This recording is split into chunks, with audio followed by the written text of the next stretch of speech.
And this leads us to blood money. And I'm going to show you blood money. What's it say right next to it? Oh my God, it says restitution. Why the fuck would blood money have restitution right next to it? Why doesn't blood money have reparations right next to it? Repair what you've done. You can't repair a dead man. Restitute. Different. Let's see what the definition for restitute is.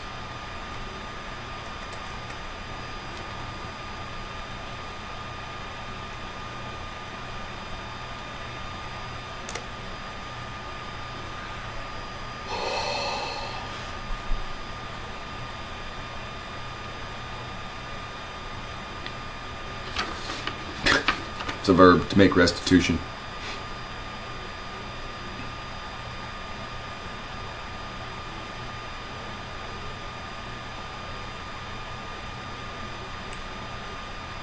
It's from French Anglo. It just says to back to restitution.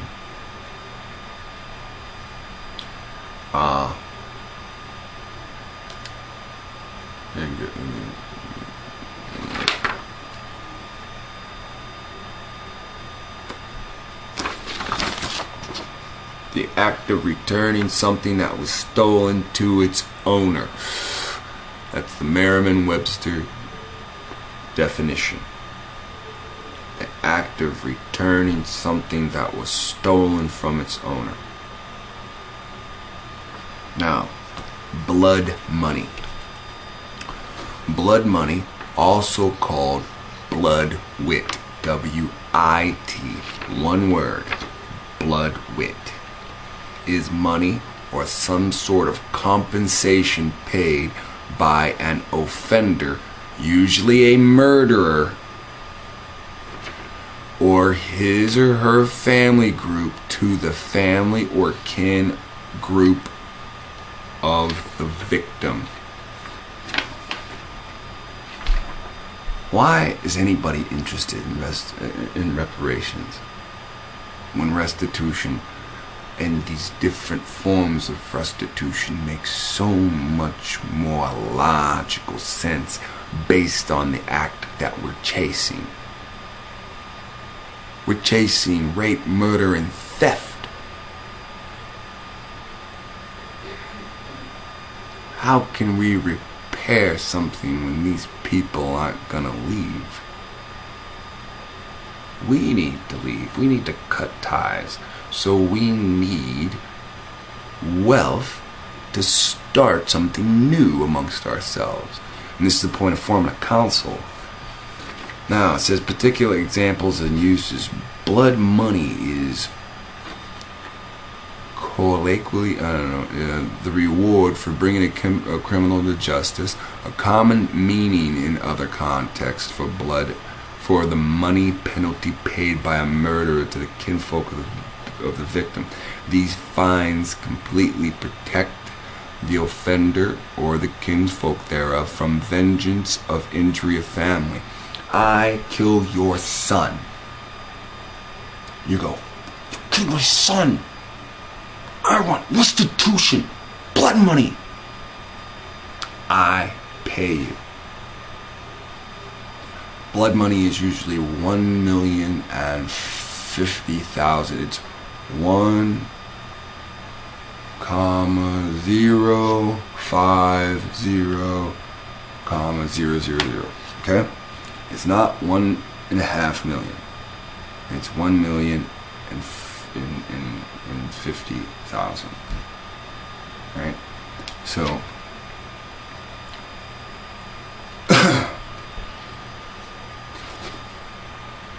and I say that number because I've seen 2 different TV shows in the last 10 years that have talked about this term and used those exact numbers on 2 different programs.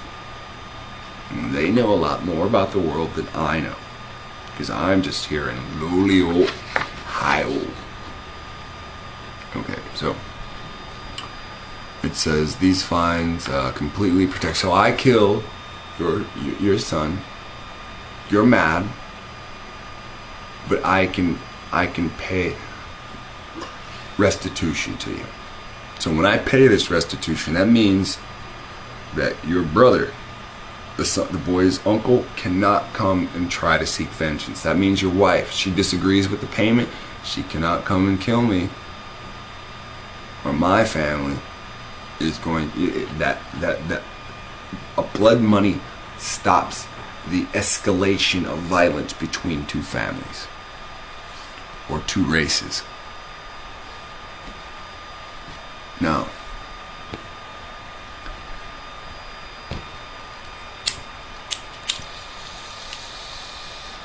system was common among Germanic peoples before the introduction of Christianity, and scales of payments graduated according to the heinousness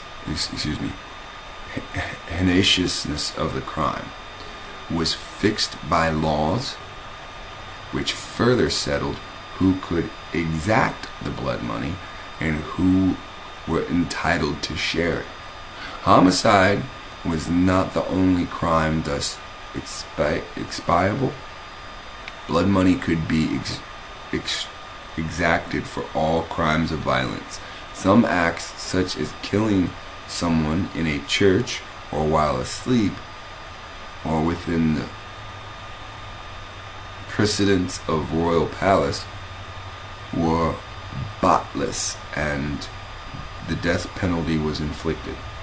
Such a criminal was outlawed and could be killed on sight. So if you killed someone in a church, or if you killed someone while asleep, I would assume that meant while they were asleep, not while you were asleep,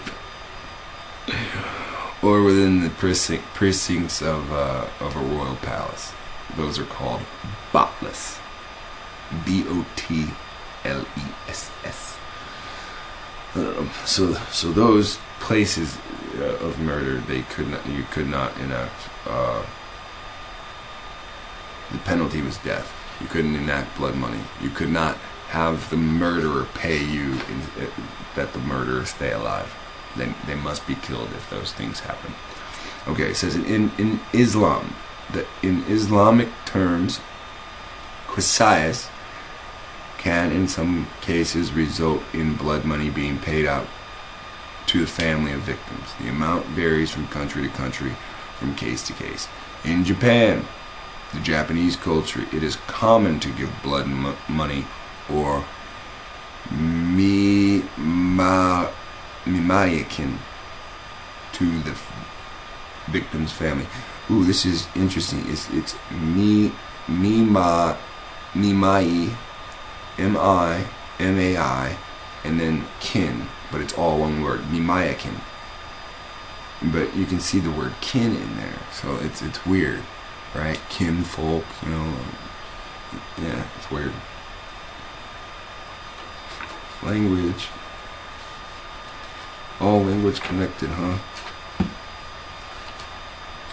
The amount varies from country to country. It says, okay, excuse me. Such was the case with Lucy Blackman's father, who accepted 450,000 lu as blood money for the murder of his daughter. Alright, so some dude's daughter went to Japan. Shit got out of hand. She ended up dead, and he accepted blood money for her murder. So the guy didn't go to jail or anything, In Korea, under the Korean legal system, it is common for those accused of serious crimes such as rape to offer blood money. So this is, if you're accused, it's common for them to offer blood money. It's called hap-uigian to the victim, and if accepted, then the perpetrator is usually excused further punishment. It is often brokered by the police. So in Korea, the police broker these deals. Listen, motherfucker, she said you raped her. you better offer her some money so she shuts up, or we're going to kick your ass. So, I mean, that's the best thing I can think of how that shit's gonna play out, you know. I mean, they broker the deal. Despite being common practice, its use in high-profile cases does sometimes result in protests. Yeah. In Somalia, so this is done all over the world. Blood money. Blood money in Somalia, people's customary law, which they call SEER, X-E-E-R, a polycentric legal system developed indigenously. Blood money is issued in the event of libel, theft, physical harm, rape, death, and as well as supply assistance to relatives of the injured party. As well as to supply assistance to the relatives of the injured party. So not only do they give them money, but they go and help them do shit, you know. Grocery shop build, you know. These people are dealing with tribal natures. This is a legal system developed by indigenous people. So, like when we're talking about Floyd Pye's video where he shows you they were banging the Sasquatch, and when it produced a human-looking thing, they were okay with it because they always needed an extra pair of hands in the village because, you know, a village is borderline indigenous. You know, they got some things that eventually grew into cities, and they got some things that, you know, came from their indigenous cultures. So, you know, in when you get married, you're supposed to pay a dowry. You're paying the father because he's losing a pair of hands. With that money, he can buy a servant, or he can afford to have another baby. You know, so you know, these things are used all over the world, and they're used. Blood money is used all over the world because tribes are all over the world. You know, like, all right. So it says other meanings or uses. All right. So here's Christianity. In Christianity, oh, excuse me, in the Christian Bible, the term used to refer to 30 pieces of silver Judas received in exchange for revealing the identity of Christ to the forces sent by the Pharisee or the Sanhedrin. See, I thought the Sanhedrin was a book. Or I thought the Sanhedrin was a group of Pharisees. Like,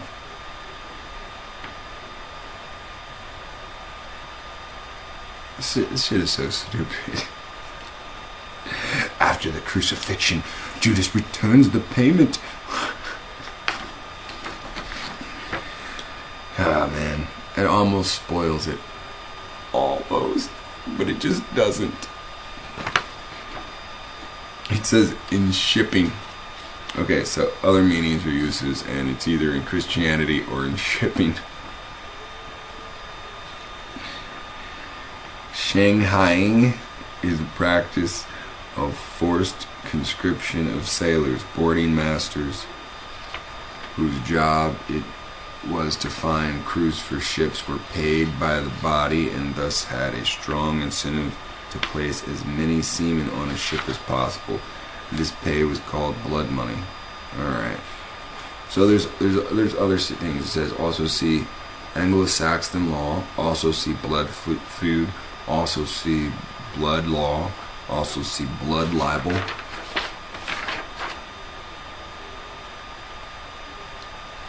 Oh wow. Wrongful death, weregild, W-E-R-E-G-I-L-D. That actually comes up here. It says the Germanic peoples before the introduction of Christianity dealt with weregild. There's protection money, there's religious minority, and that might be something we might be interested in. Leibzol, Leibzol.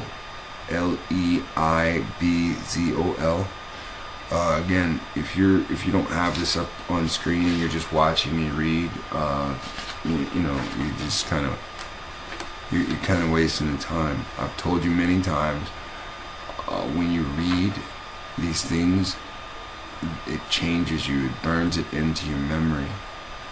You need to read, and then you need to sleep, and then you wake up and you've picked up new things. And look, I can't help it that you grew up in an age where they purposely put you in shitty schools. They did the same thing to me. They fed you bad lunches so that, your body worked at its poorest condition. They've known about nutrition for a long time. I can't help it. They did the same thing to me. I just wanted something more. He gave me an opportunity. All I did is just use the opportunity to the fullest.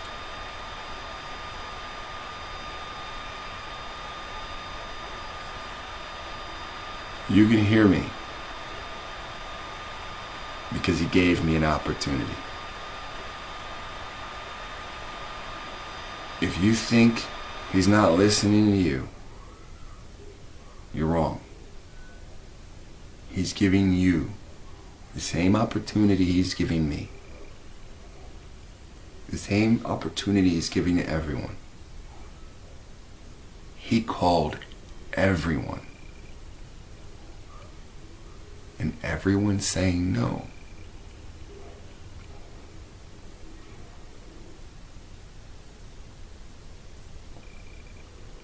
Now we have a plan. We have an agenda. And we have a goal. I sit right now in a room that is empty. The room doesn't have to fill. The only thing that has to fill is your heart. And that's all. You've got to care about your people enough to want to do something. There aren't many choices about what to do. Assemble yourselves and set yourselves towards Zion. You are Zion. So it doesn't mean assemble yourselves and set yourselves towards yourselves. It means assemble yourselves and set yourselves towards the place Zion. And it doesn't say Mount Zion, so that means it's Zion, the national park. Yes, you are the people of Zion, but it doesn't say Zion, assemble yourselves and set yourselves towards yourself. It doesn't.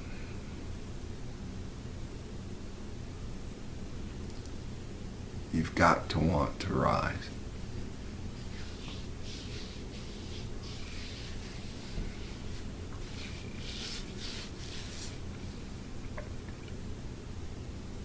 I can't help that there are people that have stronger wills than you. I cannot help that the people with stronger wills than you are saying to you negative things. I can't help that. Those are your own individual tests. That's what it is. You're going to see this world crumble. And you're going to want to be out in the desert. You're going to be wanting to be there. I can't help that. One person in this world that can help that. It's yourself. You don't have to move to the desert. Move to one of those cities around the desert and gradually make your way in. Go to Facebook. communicate with people in your area or people that are out west already. There's a lot of options, and many people are choosing to do nothing except for watch the porno they watched last week and the week before. Watch the series, the sports.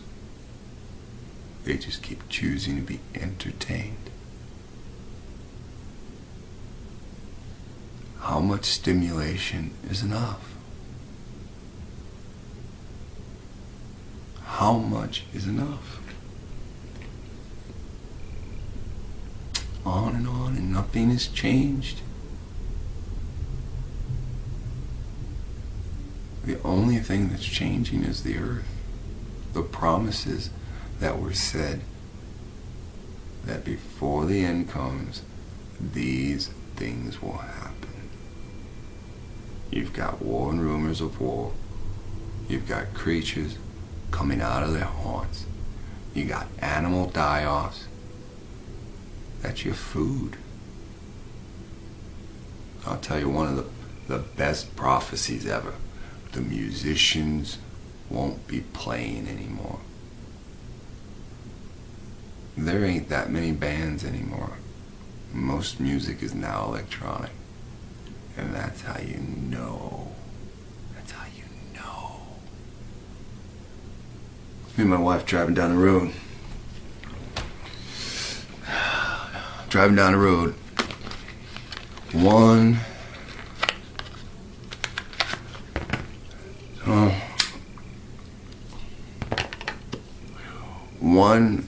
out of every 5 songs didn't have this beat. Here, let me reword that.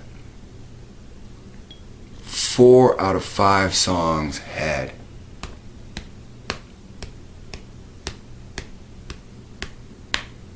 That's the beat to the song.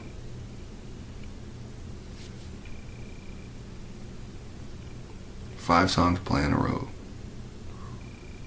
4, not 3. Not 3, 4. 4 of them have a beat that goes.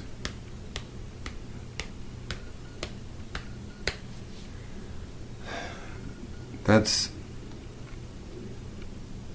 the change, the pace in your mind. Why, if people get sued for music, do all these fucking songs have the same robotic constant?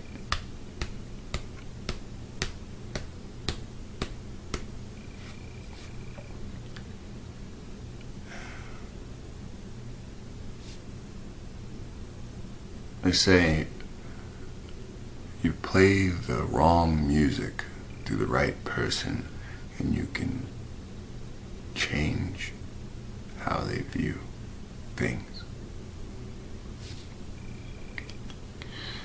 They're giving you a robotic constant as they keep giving you all these robots. I'll tell you what, let me see the phone real quick. I might be doing a video about this pretty soon.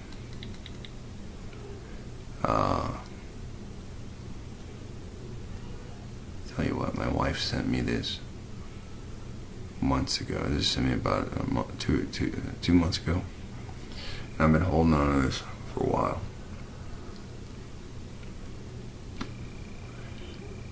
You see what that says, right? Implant could bring. Right, I'm going to read this to you. Implant could bring wireless exoskeleton control to paralyzed people. Oh, isn't that sweet? People that can't move can now flap a piece of metal from across the room. Right? So they had no way of getting this technology to work. Nobody that can control their fucking arms and legs would say, yeah, you can stick that fucking needle in my brain to see if I can make that piece of metal over there fucking wiggle. So they went to paraplegic people with a fucking sob story. If one day you want to get out of that fucking bed and not be a vegetable, then let us plug these needles in your head. And somebody agreed. And they put that person in a room with other people that agreed. And they plugged and prodded those people. And then one person in that group got that little piece of metal to fucking wiggle. And they don't need anybody else in that group except for that one. And they recorded his brain path waves when he activated those parts of his cerebral cortex. How the fuck do I even know these words? It says minimal invasive. How can you have minimal and invasive in the same fucking sentence? I raped her. I minimally invaded her. I kind of went in. And that sounds perverted, but I want you to understand what this really motherfucking says, right? Minimal invasion. Minimal invasion procedure could have implications for a wide range of neurological disorders. What's the first thing they said? Implant could bring wireless exoskeleton control to paralyzed people. So that means the military cannot use the high-grade equipment right now unless they plug the fucking machines into their head. They can use the low-budget machine. It still costs us millions to make. They can use the cheap ones because they don't weigh too much. But to use the heavy-duty exogear, they gotta plug into their brain. And they test it on paraplegics. This is what you want to stay around. You want people that already lost their ability to function. You want to give them super fucking suits. But they're just the test dummies. And why would they put guns on something like that? Why wouldn't they train somebody first? A brain implant the size of a paperclip might one day help paralyzed people regain the ability to use arms and legs via a wireless connection. We plugged a sensor in your fucking brain. Now you can think and make that metal move, huh? It's not the first technology to allow paralyzed people to operate mechanical limbs with the signal from their brain, but it has the potential to revolutionize the field because of its minimal invasive and total wireless. Oh, it's totally wireless. Paralyzed man walks again using brain link computer. These are links. Mind-controlled exoskeleton kicks off World Cup. Did you know about that one?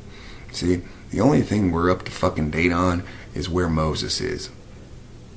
Everything else, we're months behind, if not years already.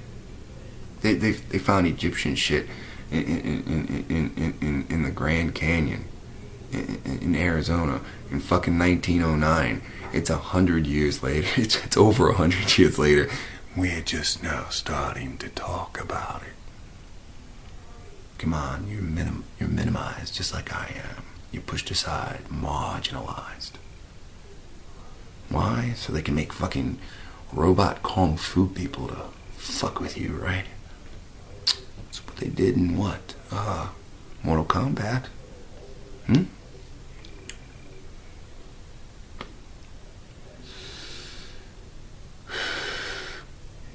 Thought-controlled robotic arm moves with skill and speed. Oh, none of that. None of that. Yeah. It's made possible because of the matchstick-sized implant called a stentrod. Stentrode. Like a stent, almost like a stem cell. Electrode. Stentrode. Crafted from nitinol an alloy that is commonly used in brazier underwires and eyeglass frames, according to a study published by the Journal of Nature Biotech. Sorry, Nature Biotechnology, whatever. It's really a new method for getting brain data out of the brain without performing brain surgery. Thomas Oakley, a neurologist at the University of Melbourne who designed the device, told CBC News. Part of the reason that brain-machine interfaces have not been successful to this point is because they get rejected by the body. The reason they get rejected is because they all require direct implantation into the brain. And to do that, you have to take off the skull. You have to perform a craniotomy. And then they have this awesome little picture right here of this woman in an exoskeleton, right? Exo, outside, right? So now she is a walking lobster. A stem rod will transmit signals from a paralyzed person's brain to an exoskeleton like this one day. It's Rex Bionics. The new technology developed by a team of scientists at the University of Melbourne's Medical Science, Veterinary Science and Engineering faculties. Why is veterinary? Because they experimented on animals first, right? Well, let's make sure the mouse's brain doesn't explode from thinking too much that it can move the metal. Says it's implanted in a blood vessel next to the motor cortex, the region of the cerebral cortex involved in the planning, control, and execution of voluntary movements. You know what trips me out? When I read, this is how I usually read. I've never had a problem reading. Now all of a sudden I read the Bible and I'm all like, and everything related to that. I mean, reading science flows like I'm a damn scientist.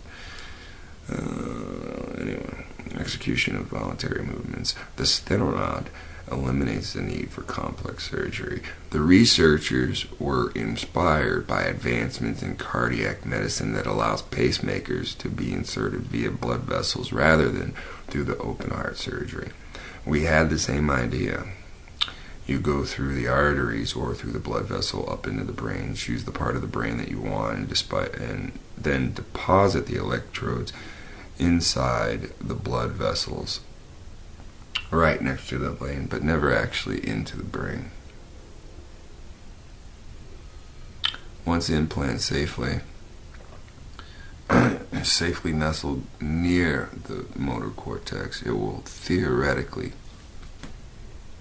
these fucking morons, they know damn well they have to jam it into the motor cortex so it gets the same root growth that anything else would, like your arm or your leg. These guys are old players. If it's in the artery, you can't move your arteries, and they know it. They're toying with them. That's why I just said it's theoretical. In theory, it should be. No. In theory, you can't grow grass without soil. So you need to be rooted into the motor cortex, and they fucking know it, dude. They're gonna pop these people's skulls off, and they know it. That's why they told you. You know, like, it's not gonna be good through the artery, because once you break the artery then needs to be repaired. And you know, there's no way to do that. Fucking, you're taking something like a matchstick, and you've got to go through the artery. It's too long. It doesn't curve. And they're gonna fucking. This is a failure. What's written is a failure. They know better than this. I'm not even in the medical field, and I know fucking better than this. So it says theoretically. Okay, so once the implant is safely nestled into the motor cortex, near the motor cortex, it will be will be theoretically be able to pick up signals from the brain and transmit them to an exoskeleton, allowing the patient to move their limbs with the power of their own thoughts. Yeah, see, they didn't. Okay, so you see, like, they got a little diagram right here. Now pay attention to the diagram. You see how there's two parts of this. One goes down into your body to your spine. Notice where that's hanging. See? Let me blow that up. See that little part that's supposed to be back there by your spine? Look, they say, oh, up here in your head is where the needle goes, right? And they show you at the top of the head. Right, now remember in Star Wars they had that guy that had those damn ear things and he had something on the top of his bald head. That's the fucking needle, right? But look how the needle goes into your spine. Now listen, this is bullshit. Check this out. I was watching TLC one day, right? And on TLC they had this woman and she profusely sweats. Okay? And they said that they would do a surgery to correct her from having sweaty palm complex. So they said, to do the surgery, we're going to go into your back. And she goes, wait, what? And like I was watching, I go, wait, what? You're going to go into her back to correct the glands that are in her palms? And they're like, yeah. And I'm like, huh. So I start watching. I'm watching this dumbass program for an hour. And they go into surgery. They got her face down on the table. They cut into her back. And they send this, you've seen an electrode thing, electrode, and where it sends a shock, and you can get, you shock your hair, and you take the follicle, and turn the follicle off so it doesn't grow. You can shock it again, turn the follicle back on so it starts to grow or whatever. Yeah, but this is what they did in her back. So they knew that, your car, you got a couple of important things in your car. You got the key that turns the engine, that starts the cylinders and everything like that. But down underneath over here by the glove box, you got the brains of the car. And you need those little fuses.